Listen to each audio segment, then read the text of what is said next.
Welcome to the Future of Work, broadcasting live from the Business RadioX Studio inside the MAC6 Entrepreneurial Center, where we will discuss how and where people work in entrepreneurial, nonprofit, and small business industries with your hosts, McIntosh and Al Loveland. Hey, welcome everybody to episode 3 of the Future of Work with Al Loveland and Kyle McIntosh, and we have two, I'll use this word, stupendous guests today, Jake Pfeiffer and Scott Marsh. Before we get started, Kyle, you have any thoughts before we get started about these two distinguished gentlemen? We'll get into this, but my only thought coming in today is it's like we're in a forest where the 4 oldest trees that have been standing around watching this thing happen for a long time. And so whatever words of wisdom come out of this, I'm looking forward to. Okay. See, he got all choked up by you guys. So, so the thought behind this today, like our 3 main values here at MAC6 are flexibility, growth, and community. One of the big things about community, and just from my story, like I came here in June of 2018, and one of my favorite things in pastimes is spending time in the gym, and the relationships and friendships that I built there. Being single, living by myself, it has been a great part of being here. And so what I'd like to do first is we'll start with you, Scott, and take us from your journey from Oxford, Michigan to what brought you here at MAC6 and, so about your business and yourself. So we moved to Arizona from Michigan almost 17 years ago. And so I worked at one of the Village Clubs for a while. And then actually one of my clients at the Village Club had an office here, and the guys MAC6 had put the gym in, and then I think his wife was. For those of us that don't know you, like, what do you do? Oh, what do I do? So I'm a personal trainer, and my background was in physical therapy, and then I just transitioned into personal training so I could have my own business and not have to fall into the leadership of somebody else. That was a main driver of that, and so it's been on like 30 plus years now doing this. Okay. And I look at it, something that had like triggered a while ago is like, I have lots of friends who are police officers. My stepdad's a police officer, which I see, the effect that had on him is that, he mostly saw people in the negative aspects of their life and dealing with the wrong side. And then it just like hit me one day, like, people come to me, they're looking for help. It's a positive environment. And I don't get that wear and tear like I see on them from their day-to-day work. And, I see success. It makes me happy, gives me energy. So, that really kept me driving to stay in this field as opposed to doing something else too. What brought you here to MAC6? So as I was saying earlier, so one of my clients had an office here, and his wife helped put the gym together, and then she wasn't coming here anymore or whatever. So then he's like, they're looking for somebody. So I came and I met with Scott, and I guess, the rest is history. So Dave McClurg. Yeah. Dave McClurg. Yeah. All right, Jake, take us through your path. Cause I think as you said, you've been here for longer than I have. So take us through your journey. Yeah, by a good bit. I think I came, Kyle, what was it? Probably 2013. Yeah, that's probably about right. Just a cool decade at MAC6. Wow. 2 old That's trees. So wild to think about, the old guard. So I came to MAC6 first by way of the incubator program that they had back in the day. I had been running my Business EXP trips, which is a student travel company, for probably about 1 year, 2 years at that point. Wanted to grow and kind of figure some stuff out. Found MAC6 and thought it looked like an intense and cool program. So jumped in, got an office here during the application process, hoping that I would get into the incubation program. And I did. And then, rest is 12 years of history or so. Okay. And just a little bit of background on myself. My journey here was a phone call from someone at Tempe Chamber, Brian. I forget what his last name is now. Stinson. Brian Stinson, yeah. And he said, why don't you meet me at this place called MAC6? And I sit at my desk at my apartment, and All right, well, give me the address. And I Googled it, and it was literally right across the street. So, as you know, Scott, from my Frogger days, I used to go back and I used to walk back across up until my place raised the rent by $700, and I liked to walk, but I didn't like it that much. So now I drive down here every day, and one of the fun being here was I had a gym at my apartment complex, but I'd love to kind of walk over here every day and work out. And now it's a little bit too far to drive to walk. But so Kyle, take me through your fitness journey here, because you're always in there working out, and Scott running you through the ringer and stuff like that. Yeah, there's been some ups and downs and arounds of the fitness journey here, but I think my journey to MAC6, I was driving around a car that already had the license plate that said MAC6, so I figured there should be a place we could all meet up and work out, right? From day one, when we were talking about businesses that we wanted to work with and cultures and people and what makes a thriving culture and employees that want to come to work. And it really came down to it's a group of people that get to be themselves, whether they're at work or at home. There is no differentiator other than just their activities are a little bit different. And so if that means you are somebody that is prioritizing different levels of physical, mental, emotional health in your life, then there should be no difference at work than there is the rest of your life. And so, yeah, the gym was a early thing we put in, and Dave's wife and Scott and putting that thing in, but it became more than just here's a place I can go exercise if I don't have any excuses to, it takes too long to get ready and have to drive somewhere. It's right in the workplace. But it became this sort of gathering place of I say all the time, it's our best meeting space. I mean, you want to go talk through an idea or bounce something off of somebody or just see who's around and say hi. It's become a great sort of fixture of what goes on around here. And yeah, I've had all kinds of fitness journey over the time. And, as anybody can attest that's an entrepreneur, it can get, there's long days, it can get tough. It can, it puts you through the ringer, but it's been something that you can always come back to and get that consistency back in your life.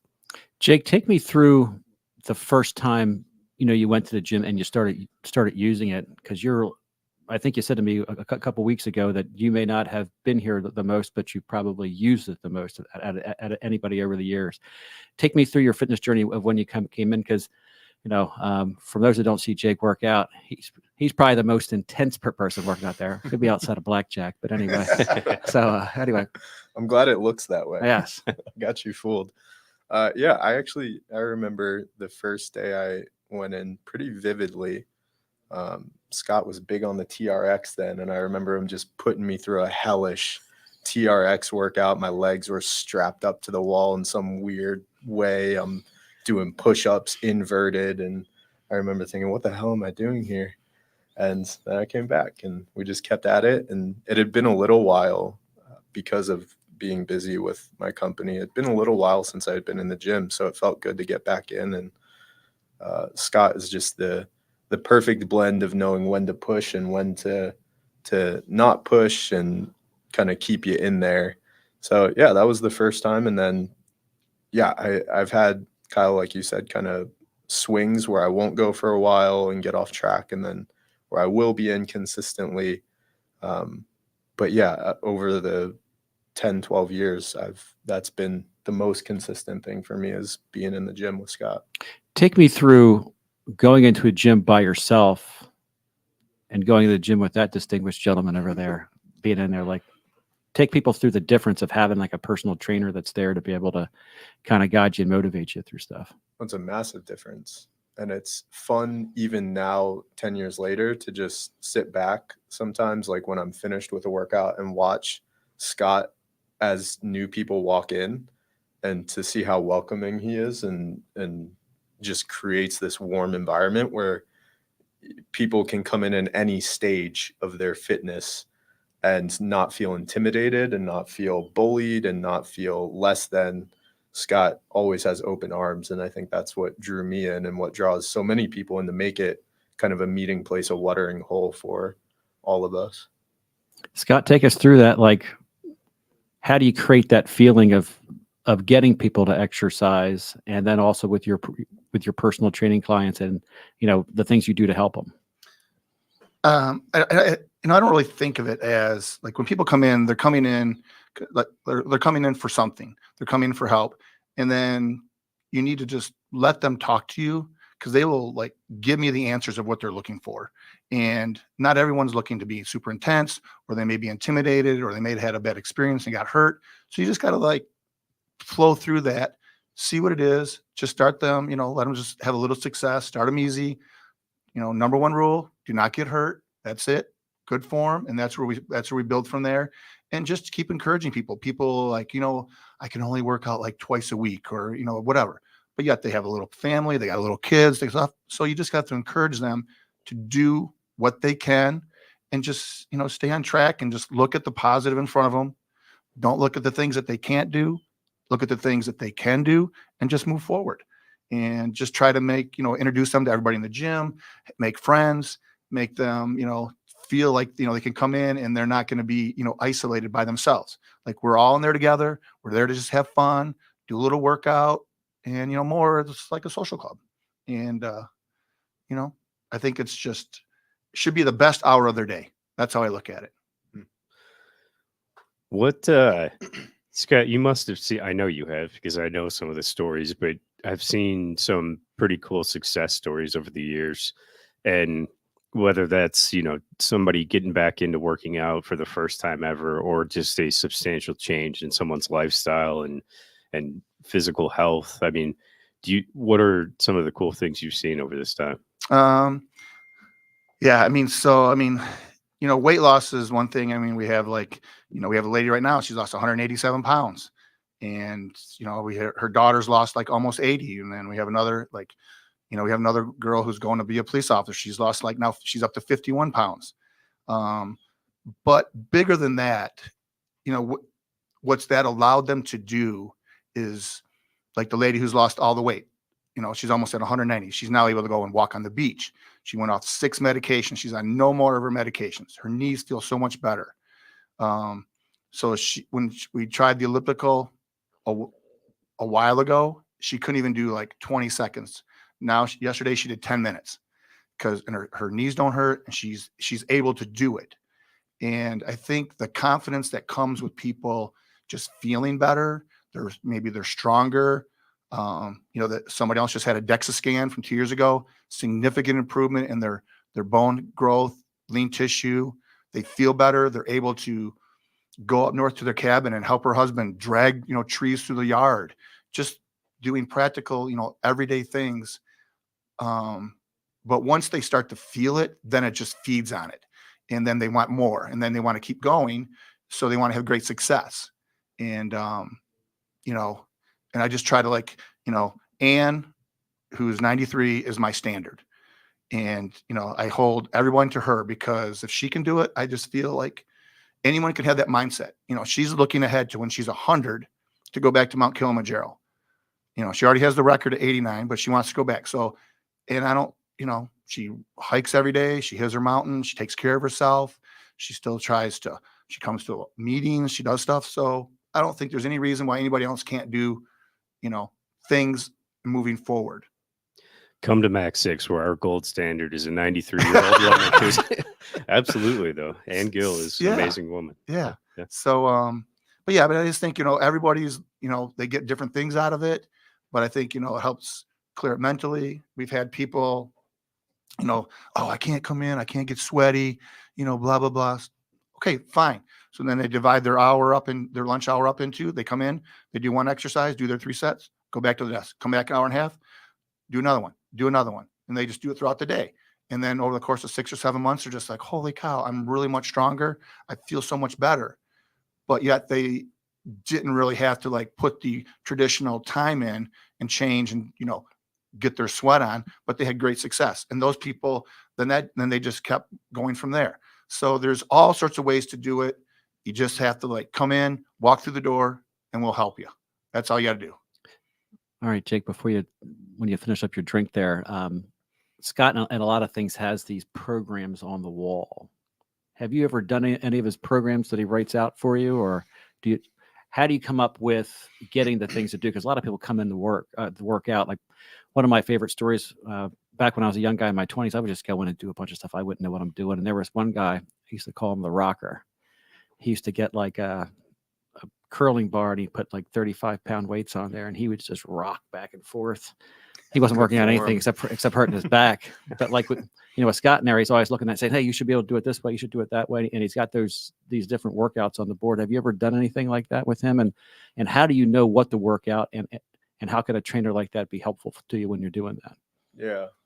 So I think it's kind of evolved. I started off, we used to do workouts on the board that Scott would come up with the whole of it. And once I got back into it after a little break, I kind of found what worked best for me, which is a kind of format which you can easily plug and play exercises into while keeping the same format. And now most of the time I know what I want to do most of the time. But when I don't, then Scott's great about jumping in or when I'm just being indecisive and lazy and like wandering around, he'll be like, what are we doing today? Yeah. Like, that's a great question. What are we doing today? That was yesterday. That was yesterday. Hey, but we got it done. We got it done. You had a great workout. Yeah. So yeah, it just depends. But I used to do the full Scott special up on the board workouts. How is that versus coming in and doing like the Jake special? Like how did it make you, like how are your workouts better doing that versus things you would come in and like do a few curls, do a couple of benches and things like that? I think it just depends on what stage you're at. I've worked out since I was 15 consistently. So I know most of this. Scott's over here like, okay, sure you do. No, I know. You got a lot of experience. You're good. Yeah, I got a few things to show you tomorrow. I know enough to not walk into a gym and be intimidated and say, where do I even begin? So I think for people that are in that space, that's when Scott's full-blown workouts really come in handy to say, here's what we're doing. And it takes the guesswork out of it. Whereas if you're really experienced, like what's the guy that's been coming in a lot lately? I don't know his name. Our bud. Anyways, he also has, you can tell, a lot of experience, and he's kind of like me. He comes in, he knows pretty much what he wants to do, but you also know that Scott's there to give you alternatives. He's there to talk through injuries or limitations, and there's still a lot of value that he adds even to someone at a little later stage of their workout career. Yeah, I mean, I can speak to that for sure. The injuries thing, I mean, when you say injury, I think a lot of people think like I broke my arm, I tore a ligament or something, but just the little things like my shoulder hurts. What does that mean? Scott's been great about me and my changing body and how the things work inside of me. And, whether you consider it an injury or not, how do I continue to do this thing that makes me feel better with some sort of limitations that I need to have? Well, apparently there's all kinds of ways. And, whether it's torturous or not, Scott can kind of work you through that. And yeah, it's been great. Let me just jump into that because somebody who didn't have the experience, I mean, I was like the guy that would come in and I'll never forget someone was working out one day and I'm like, you're not even working out. So a lot of people go into the gym and like, well, I don't see any kind of benefit from it. Well, it's because you're not doing it right. And so like a lot of the programs that you've given me, through time, it gives me focus when I go work out. Because if I go down, I try to create it for myself. I like play around for a bit and it's not an intense workout. But when I have a program that I can sit down and like write it down and then I know where to go through and then I go back and I watch, and because form is so important. So just take us through somebody that you've seen, like let's say somebody comes in and they want to work out and we're getting close, next week's November. So New Year's resolutions are coming up to get in better shape and they're intimidated about how to get started, but then they don't know what they're doing either. So like sometimes they might go in and not enjoy it. And they might hurt themselves. How do you take like a novice through that? So someone who comes into the space, how would you get them on that plan? So, so as I said earlier, you just got to you got to talk to them, get a little bit of history from them. You got to, see if there's any injuries, what their past experience is, how long has it been since they've actually done anything. And then you just have to kind of lay out, like you just have to start slow You don't, being sore is not indicative of whether you had a good workout or not. We're just going to do, we'll just start with a little bit today, see how you feel, day or two, come back, we'll do it again. And then after, probably a week, we'll find out kind of where you're at. And then we can progress from there and lay out, what the future is going to look like in your program for you. But I think you just need to encourage people and just get them to not have so much pressure on themselves to like get it done quickly. I try to like get people to see the long-term benefits of it, not a 6-week program or a 21-day thing or whatever. I mean, this is like a lifetime management of your body for the rest of your life. If that's what you want, what do you want to do? You want, when you're 70, 80 years old, you want to be able to stand up off the toilet, or do you want to have to use grab bars? It happens. And so, younger people, it's a little hard for them to see that future, but as people go through the years, it starts to register. But I think just making people just get them to take a breath, just relax, and, try to build the confidence that just doing a little bit and then build on that. I think that's the key. You said something there that I just want to hit on. I think all of us could probably speak to some degree of success or another over time, at least, is that working out or anything just becomes should just become a part of your life, and it's lifestyle. And it's not, oh, I have to go to the gym, I have to do this thing. It's a chore. It's just something I do to stay healthy as part of my life. And I think, I grew up as a athlete playing hockey. It was just part of what I did. And then now I start a business and that becomes my identity. And how do I pair these things if I'm always like, oh, I have to do this, I have to do this, I have to do this? It's really the release valve of being an entrepreneur is being able to have these things that are a part of your life, so you can work out, so you can take a second and just get out of your brain and get your body moving. I mean, that's when I remember one of my first jobs, and someone told me, it was the first, hey, every job can be a job sometimes, is you might want to do this, you might love it, but there's going to be days where you want to shove a pencil through your ear more than pick up the phone and call somebody again, but you just have to keep doing it. And I think the introduction of any of these things into your life of consistent ways to just keep yourself stable and balanced are so healthy for anybody to have. Scott, probably your first job is personal trainer, but you have a second job here as kind of psychiatrist and someone to come in and listen to things.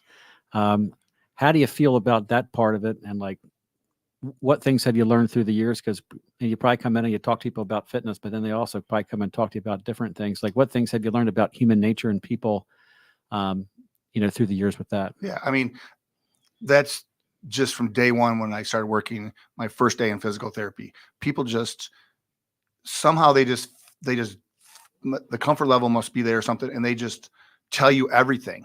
Like, I could get lots of people in trouble from lots of things they told me. So, but I've got to be the confident, and I'm a safe. I'm a vice. I'm never going to share their information with anybody. But people talk about all sorts of stuff, and you just you listen and just try to provide some input from my knowledge of things, and just try to help them through whatever they may be going through. And but people come in and they just it seems like you relax in the gym. Sometimes you have really good ideas, things flow. If they're just in there by themselves with me, you just get all sorts of information about whatever's going on in their life or issues like that. And so I feel very grateful that people have that confidence in me and look for some feedback from me, or are willing to talk to me about that. So I take that very seriously, and that people put that on me, and but it doesn't go past me. And I think that's important for people to know that. Jake, since you've been working out since you were 15, take us through the different types of gyms that you've gone to, and being a busy executive, which ones work best for you to stay in your workout routines? I guess so sometimes when you really got busy with your travel and things like that, you might have worked in a hotel or not at all. Take us through like which ones work best for you, and what you like about having a gym where you work. The one that works best for me is this one. without a doubt. It's the most consistent I've been over the past 10 years. Other ones that I've tried just about everything under the sun. A lot of CrossFit type gyms. Early on when I was working out, I would just work out at like LA Fitness alone. And they're all effective. Really, it comes down to consistency. So you just have to think, whether it's CrossFit or Orange Theory, cycling, a personal trainer, or LA Fitness, you have to think, what can I consistently do 3-5 times a week? And that's all that matters, more than I think the modality, so to speak, of the workouts.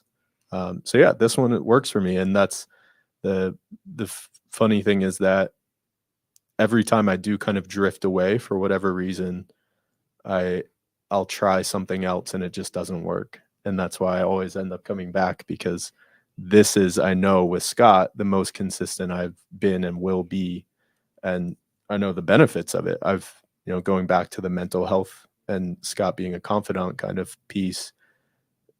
I've been through some really dark, tough periods, and those dark, tough periods have never come during periods when I'm working out consistently. So causation, association, who knows? But yeah, it works for me. Go ahead. What do you think, if you were to look back on the last decade somehow, and what are the times you need the gym the most, or need this type of activity in your life the most? Those times where you're going consistently and it's part of what you do, or the times that the last thing in the world you want to do is go to the gym? The last thing in the world I want to do is go to the gym, those times for sure. But yeah, I know now intuitively that it's what I need. So I'm better about getting back into it during those times. And Scott's great about ushering you back in. There's been times where I'll be not working out for 3 months or so, and things get pretty bad, and I'll text him or he'll text me and be like, "Where you been? How's it going?" And I'll be like, in a hole in my apartment alone, isolating. And be like, "Well, why don't you get back in?" And it sounds in those moments like the worst thing in the world, because I'm like, I'm out of shape. I don't want to. I just want to sit here and wallow. But every time that I do get back in, I know now, the first week's going to be tough. But then after that, you're like, oh my God, why did I stop doing this? It's so much better. How is it when you come in, and then do you work before or after, or both, or take us through like a day where you kind of are coming to the gym and you do some work? And are you more effective working like when you have that set schedule of things, like where you come in, you got like 9 to 11, I'm going to go to the gym, I'm going to work after I go home, and it kind of sets that schedule for a day? Because I know when I was, when I wasn't locked to a ball and chain at a job, but you had to go back and create that schedule and stuff in your head. How does that work for you? Because a lot of times with entrepreneurs that work from home, sometimes you just get lazy because there's no inertia that kind of brings you in to do stuff that our brains work better with that schedule. How does that work for you? Because I know it really helped for me. Yeah, it helps a lot. That's why I don't work at home, because even though I'm only here from, I don't know, 9 in the morning until 12:30 or 1 in the afternoon, but those few hours of structure make a huge difference for me. And the way I structure it now is I get in between 8 and 9. I work for a couple hours, and then I go work out with Scott for an hour or so, and then usually go home. But looking back to a period where my schedule was more chaotic, it was really important, especially when I had a team, to let them know and sort of lead by example, which then I drifted away from it, which was bad for all of us. But to lead by example for a period and say, this is my workout period, you can have one too, and it's in the calendar. So there's no meeting schedule unless it's an emergency. This is an emergency for all of this. Is very important to bake into our routine. Now it's easy because it's just me. Yep. And 2 hours a day of work. So a question for you in the different iterations of MAC6, in the past, when you've had teams, you've used Scott like for group exercises. Take us through that. So teams that, that may want to come down and work out together, take us through that experience. And then when he's done, Scott, take us through some of the stuff that you've seen with other teams that like where they come down, they work out together. Cause sometimes it's a solopreneur. Sometimes you have 3, 4, or 5 people, and it's a good time to go down and talk. Cause sometimes when you're running on the treadmill, I've got 5, 10 things to go over with you. So it's like, let's do 2 things at once. So Exactly. So take us through that stuff in the past and about how it worked and how it built teamwork within your group. Yeah. So there's lots of ways that I think people look at this type of thing or think about it. And we've been talking about the personal momentum of this feels good. I should do more of this and let me keep doing more of this and support it. There's all kinds of reasons that teams or companies and find this type of thing important. From it'll lower our insurance costs. It will give my employees more of a reason to stick around if they like this about the workplace. And I think the funny thing that I have heard so many times, and Scott, I'm sure you hear it like every time, is regardless of if somebody's working out for the first time or that's already a consistent part of their lives, it probably all comes back to this realization that dawns on them, seemingly out of nowhere that, oh, this feels better. Oh yeah. If I do this, it feels better. I should just keep doing this. And what's been interesting is regardless of whatever reasons any team or individuals come down there, we're going to get the team engaged. We're going to get this whole thing. It's going to be a part of our culture. We want to lower insurance costs. We want to do whatever. It all comes down to that every time is, oh yeah, this just feels better. Why hasn't this been a part of my life for consistently forever? There's teams that have had more success than others or whatever over a consistent period of time. But I think the individuals on the team, the ones that stick around, that's the ones that, all right, let's connect with that. And as Jake said, open up a space for everyone on your team to also prioritize this in their lives. Hey, there's a version of this where I'm operating out of fear. And if I don't see you doing your work right now, you're not doing work. But there's also you will be much more successful for yourself and for this company if you're taking care of yourself. You have all these other aspects of your life that are keeping you healthier. I think I've seen that over and over again over time. My question was more, how was it fun with your team? So when you were down there, you can work out by yourself, but then you can also work out with your teams because you guys had those famous, workouts on Friday and things like that. How was that for you with bonding with the people on your team and things of that nature? My team members now listen to better music than, no offense, Chrissy, some of my other team members in the past, but it's competition, even if it's not for the sake of like, I'm going to prove I'm better than you or vice versa, but just because it's just fun to give each other a hard time and push each other, whether it's physical exercise or trivia or whatever it is. It's been a big team building thing for us in MAC6 in the past. And I mean, even if it's not competition, it's, I know Al knows where I live. Essentially, if I'm not in my office, he can come over and grab me in the gym. And like you said, I've got 3 questions. Let me run through them right here.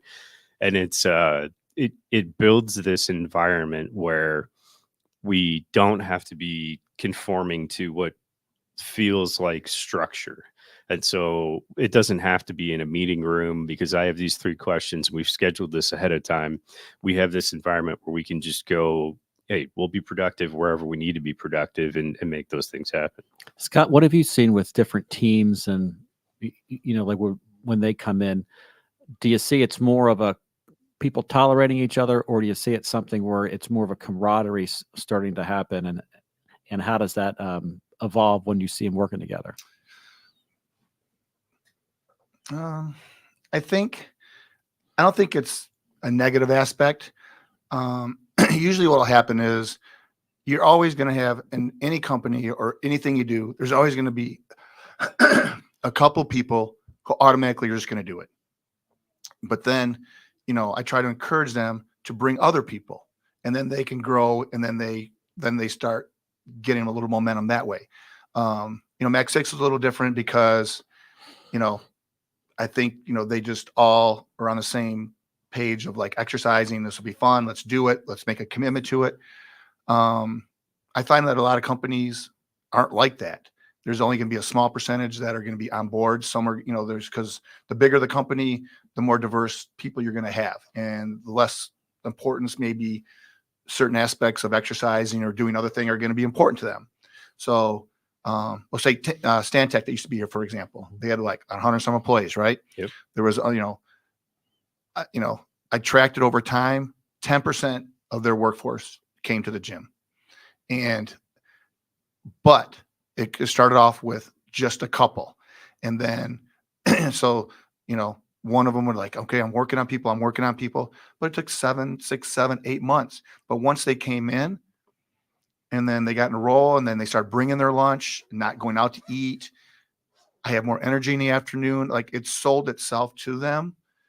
And like, oh my God, I'm saving money for lunch. I feel better in the afternoon, and I'm getting in shape. Why isn't more people doing this? Well, you remember you were that person 8 months ago. And so then they would, just try to start to build on that. And actually, it was starting to get a little momentum, but then they left. So, and I don't know what happened to them after that, but it takes time. You always have the people who are in right out of the gate, but then it takes time to get more people involved. And that encouragement comes just by consistently like, hey, do you want to come? Do you want to come? Just try it once. And then it just has to build on that. But I think it's good positive, because then when they start showing up together, like, it was a good time. And, it really wasn't about work for them. It was about having fun or joking around, or, somebody got hurt doing whatever, and I don't know, whatever. But it was a positive environment if you can get that to come together and get people on the same page. But I think it starts at the top of the company. It has to be sold from the top, because if they're doing it, then it's easier to sell it down the line. Because if middle or lower tier people are doing it and they look above and they don't really see that happening, or they get punished for it, but by not being at their desk or something like that. Right. So exactly. So it has to start at the top. And I've seen that for a long time. Even like when I was in Michigan, I had clients, for their companies, every morning I was at their house, either at 5:30, whatever, but they led by example, and their whole team knew it. And so that kind of built that culture, because they made it important and emphasized for them to do it. But they were also doing it. So I think it has to start with the leadership. Okay. Jake, I got a question for you. Part of consulting, one of my favorite stories was that there was an executive that was sitting there, and he was getting ready to leave, and they said, we have to fill the chair, and it was the office chair, and the executive said, no, it's not that chair. It's the chair where I go outside and I think about my company. I think about what's happening next. When you strategically think about things, because a lot of times people who have never owned a business or run a business or been an entrepreneur, they think it's just the work that you're doing. But a lot of times you have to think about what you're doing and how you're going about it. How often do you do that when you work out? And so like when you're in there and you kind of have that time, and is your mind more focused on working out, where it kind of takes your mind away from the work? Or is it a period of time where you go back and you're thinking about things while you're working out? For me, one of the big things that I've changed in my life in the past year, 2 years, is being more present with things. And one of those is working out.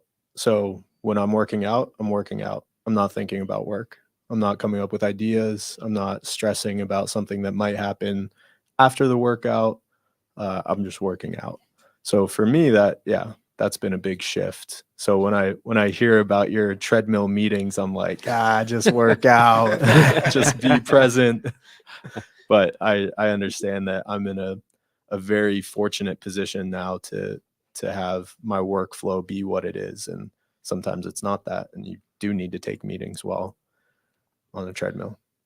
I think it depends on the day. Like I so specifically remember when I finally thought about this playing hockey, that anytime I stepped onto the ice, the rest of the world went away. Anything beyond those boards was just gone. And there was I couldn't even try to think about other stuff. It was just what there was in the middle of it. And there's times where and I'm sure everybody needs that. Like, I need not an escape, but I need a place I can go to just be in this calm, this relative calm to the rest of the world. And there's times where I'm glad there's distractions for all kinds of different reasons. If not for, I wouldn't have seen some of these people otherwise. And it's good to hang out and talk. And it just depends on the day. And I think part of that goes to having a good coach that knows when to push and when to pull and when to somehow just knows that somebody's having a bad day and needs to get their butt kicked a little bit. Somehow knows that somebody's doing great and can just step back a little bit and let them be. And yeah, it just really depends. Yeah, one of the big things that the reason why I asked that question to you, Jake, is because I'm kind of the opposite of you, like where my brain's always moving, and when I work out, I'm always thinking about something. Like one of the things that I go out and part of this exercise program that I got through Scott was that these first 5 exercises, so different stretches and things like that. And it's all like I kind of go back and I focused on doing those things, and I can remember like trying to do those the sit to stand, and then the squats, and then to do those different pieces. And now when I go through it, I've got my routine. And rather than my brain focusing on doing that, then my brain kind of runs in the background, and ideas like pop in my mind when I'm working out. So if I'm doing a bear crawl, I go back and sometimes I have something. It's like, aha, that's what I'm going to go out and do. It just pops out of my head and stuff like that. Or I'm following some different things, or I'm trying to do pull-ups. But like some of the things where I go back and I focus and try to be present on, especially like when there's a new exercise or something like that, where I'm trying not to hurt myself or trying to figure out the right kind of workout. But I kind of float back and forth. And then too, being a bachelor and things like that, I have a lot of time to myself. So my brain's always kind of running. So I'm always curious about that, because I think that, people that, again, I'll go back and reiterate this, is that it's the time that you think about things versus actually doing work, because that's one thing that a lot of people who there are people in the world that I found that like to be told, I got to do A, B, C, and D. And there's people that go back and figure out what A, B, C, and D is. And as entrepreneurs, we have to figure those things out. And then we have to get people in that direction. And a lot of that comes, when your eyes are closed, or you're thinking about things, and that brain is working about how I'm going to get this done. And, one thing I tell people, like, especially when I was consulting was that my brain has to be in tip-top condition to be able to do what I do.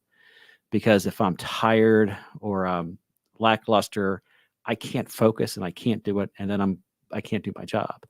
And so exercise and being able to work out here, was so important. I remember during the pandemic, I'll tell everybody a quick story where I was breaking the rules here. I was a notorious rule breaker. And I remember one time that I would sneak in the morning before anybody would come in around 6 o'clock, because the gym was supposed to be closed. Well, I said, I'm going to work out. Screw the state, and if the door's open, I'm going to sneak in and nobody will see me. And then one day, Scott and Kyle popped in, and I went and I hid in the corner. I was able to be able to pass through, but they found me. But it was one of those things that was great during the pandemic, because especially when it was like, is this a gym? I'm like, it's not a gym. And if you remember, that idea that we had was to said that we went out and we reserved it as a meeting room, so people could go down and work out, especially people that were scared. I remember one person was like, she's like, I have this reserved. I'm like, are you kidding me? She's like, well, get out. I'm like, oh my God, it's my idea. But anyway, but no, you have any other questions, Kyle? Or? Just something I was thinking about is you were bringing up Shanna, being a police officer, and Blackjack and the success and the family success, and just, something interesting that I've experienced over time that I'm curious what your guys' thoughts is I think about the gym now here at MAC6, not as a place that I necessarily have to go work out, although that's a part of it, but I feel connected to this sort of community of stories that are happening all the time. And even if I'm not there, I'm always curious and interested about what's going on, which has been wildly different from any other gym I've ever worked out at.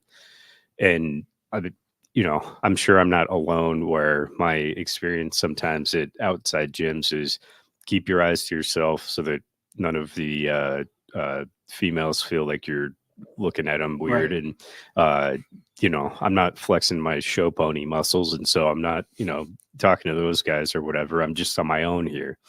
And even though I really have no vested interests other than just being friends now and curious and connected with this community, it's been an awesome experience to go down there and just consistently see some of the same people that are having success and doing things, and not just, I want to be healthy, but I want to change my entire life and go from a whole career of doing something in an office to being a police officer and feeling connected to that person's life. Have you guys experienced something similar with just the difference of what it's like to be here around these people than, or at least like having the opportunity to be more connected with them than in other places where you've worked out? Absolutely. It's a curious cast of characters that we have down the gym. And yeah, Scott is the nucleus of that. He's the center that draws all of that in. So that's, again, a testament to his, how genuine and welcoming he is. But yeah, it's a lot of fun being down there. We were saying the other day we should start a sitcom. We should write a sitcom of just the random stuff. Oh, it's funny, but yeah, it makes it a place that when you are having those tough days and you're like, yeah, I just don't really feel like it. You're like, but also, I kind of want to know what's going on with Blackjack, or Becky's coming in today. We haven't seen her in a while. Or yeah, it's that little bit of nudge that you need to get in there.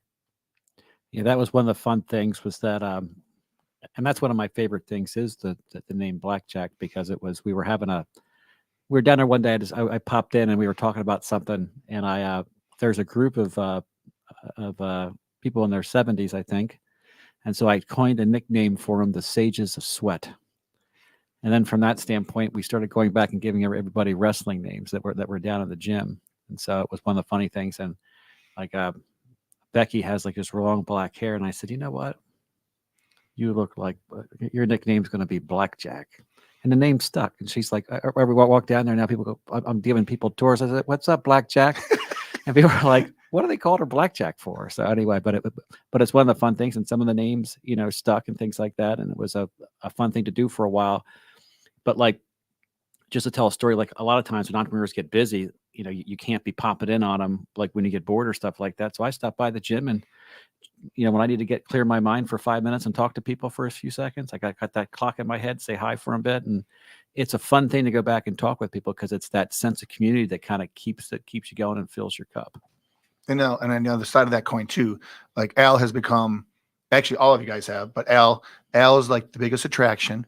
Like when Al doesn't show up, and they know, like they just intuitively like, okay, is Al not coming in today? Like I have something to talk to him about, or I want to, whatever. And almost all the people that I work with, want to see Al. Like, why isn't Al here? Where's he at? What's he doing? And so, and Jake has his little, circle of trust, during his time with, with Blackjack and, Shannon, all them. And, Kyle, they're always, like, you're in and out, maybe not consistently, but, bet for them when they come here, seeing you guys and, other people that they interact is a big part of their day. And that makes it really, good for them. And so like the Sages of Sweat, like, Patrick's, he's a big reader, he's information, he's always got stuff. And, more times than not, he's like, I wonder what Al will think. And then Al come in, he's got to ask Al and see what his opinion is. They may not agree, but that's okay. That's what, and that's what a really healthy thing is about it. But it makes it part of their experience coming here, like different than going somewhere else, because they don't have those people dropping in, talking to them and whatever. And then as far as like with Blackjack, that name has become her new persona. So she's had some things going on in her life that Becky, her real name, is now gone. Blackjack is her new life and like how she envisions herself. And it's kind of really amazing, like what it's done for her, like in a huge positive way, like, mentally stronger, her physical abilities. It's really been like truly amazing. There's a huge story there, but I'm so happy for her. But if she didn't have that name Blackjack, AKA from Al, I don't know what where she'd be. So, but she walked in the gym yesterday. What'd she say yesterday? Usually she walks in the gym and she's quiet when she walks in, and Blackjack in the house. Yeah, I think she yeah. said. And she She just like, just throws her stuff down. Blackjack in the house. Yeah. Me and Scott Turner like, oh damn, she is. so that was the first time for that. So I don't know. We'll see what happens now. But yeah. But I appreciate all you guys, and I know they all do too. So Okay. it's a big part of their life. Well, we're getting ready to wrap up. We got one final important question for Jake. Okay, and I have one Okay, go ahead. final thing that Absolutely. ask the question. No, I'll- you go ahead first. Okay. Well, yeah, I just thought I'd take this opportunity to thank Scott for over a decade of not just workouts, but being there for me in some of my absolute lowest points. Scott was the one that I called or texted, and he's been there for me like a dad. So yeah, I appreciate him, love him, and I wanted to present him with a little token of my appreciation. Big Oh boy my Hutch, Oh, little Oh Lions my jersey for dude. him. That's nice. great. Appreciate you for all the years and Thanks, all the brother. support. All right. Look at that, huh? What a great moment. Wow. That's awesome. That's Now we got to great. get a win on Sunday. All right. Yes. All right. Well, I'll close with this final question is that we're going out at 11:06. Yeah. You're going to be the first contestant to compete for this beautiful belt. Yes. How does that feel to be the first one at it? And what would it mean for you to be the first community MAC6 champion? It would mean everything to me. I look at this belt here and I just think of all the years leading up to this moment. Okay. That's got to be great. Well, at least all you got to do is score higher than 4. So Perfect. Yep. So that's a big thing. All right. So before we wrap up today, just go through and give us your name, your company name, and any final thoughts. Scott Marsh, Mind and Body Strengthening. I just feel, thanks for having us on today. I feel very grateful to be here at MAC6. I love being here. I love the environment. I love all my people here. And I just, you get up every day and you want to come here. To me, that's like an indication of where you need to be. I've never one day ever dreaded coming here, ever. I can't say that about other places, but it's just, a really good vibe here, and I really appreciate it. So thank you. Jake, EXP. What else was I supposed to say? Final thoughts. Final thoughts. Yeah, I appreciate what Scott's done for me in the gym, and I appreciate MAC6 being the place that's held it down for me for 12 years of entrepreneurship. Okay. Kyle, MAC6, MAC6.com. Yeah, thank you guys both for being 2 old trees in the forest with us, and just for I also love coming here all the time, and it's just a building, right? But it's not. It's a place where all you guys are and where this stuff is going on, and it feels good to come in here and be a part of that every day. And finally, Al Loveland, MAC6.com. Love to have you guys on here. It was a great thing. It's finally good that someone's actually happy of getting a Lions jersey. so anyway, that's a great thing. So thanks for joining for the future of work, and we'll be back next month. And look on LinkedIn because we're going to have a new champion today. So anyway, thank you very much, and we'll see you next month. Go Lions. You've been listening to The Future of Work with Kyle McIntosh and Al Loveland. The business world is changing around us. Why not thrive in an environment of flexibility, growth, and community?